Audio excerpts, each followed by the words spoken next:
தேவனுக்கு மகிமை உண்டாவதாக. இயேசு கிறிஸ்துவை சிலுவையில் அறைவதற்கு முன்பாக ஒரு நிகழ்வு அங்கே நடக்குது. தேவனை அவமானப்படுத்தணும், பரியாசம் பண்ணணுன்ற பேரில் ஒரு காரியத்தை செய்கிறாங்க. மத்தேயு 27ஆம் அதிகாரத்தில் 28ஆம் வசனமும் 31ஆம் வசனமும் அதை குறித்து சொல்லுது. நான் படிக்கிறேன், கேளுங்க. 28ஆம் வசனம், அவர் வஸ்திரங்களை கழற்றி சிவப்பான மேலங்கியை அவருக்கு உடுத்தி, அவர் உடுத்தியிருந்த வஸ்திரத்தை கழற்றி வேற ஒரு அங்கியை உடுத்துறாங்க. 31ஆம் வசனம், அவரை பரியாசம் பண்ணின பின்பு அவருக்கு உடுத்தின மேலங்கியை கழற்றி அவருடைய வஸ்திரங்களை அவருக்கு உடுத்தி அவரை சிலுவையில் அறையும்படி கொண்டு போனார்கள். இந்த காரியம் எதுக்கு நிகழ்ந்தது? ஏன்னா அவங்கள பொறுத்த வரைக்கும் அவமானப்படுத்துறேன், தாழ்த்துறேன்ற பேரில். ஆனால் தேவனுடைய சித்தம் ஒன்று நிறைவேறுச்சு. என்ன அப்படின்னா, அப்படியே லேவியராகமம் 6ஆம் அதிகாரத்துக்கு 10ஆம் வசனமும் 11ஆம் வசனத்தையும் நான் படிக்கிறேன், கேளுங்க. ஒரு பாவ நிவர்த்தி செய்யும்படி ஒரு காரியம் ஆசாரியர்களுக்கு குறிக்கப்படுகிறது. அதை நான் வாசிக்கிறேன்.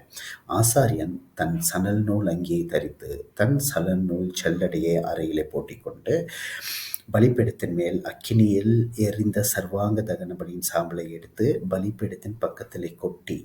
11ஆம் வசனம், பின்பு தன் வஸ்திரங்களை கழற்றி வேறு வஸ்திரங்களை உடுத்திக்கொண்டு அந்த சாம்பலை பாளையத்திற்கு புறம்பே சுத்தமான ஒரு இடத்துல கொண்டு போய் கொட்ட கடவுள்.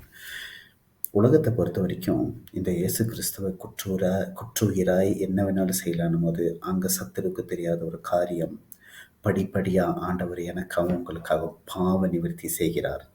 ஒரு பிரதான ஆசாரியனாக இருந்து நம்மேல் சுமந்த பாவத்தை அவர் அந்த வஸ்திரத்தை கழற்றி அவரை பரியாசம் பண்ணணும்னு அவங்க நினச்சாலும் உங்களுடைய பாவங்களை அங்கே நிவர்த்தி செய்கிறார்.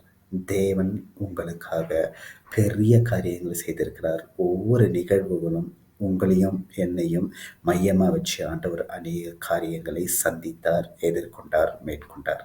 இயேசு கிறிஸ்து தாமே உங்களை ஆசீர்வதிப்பாராக.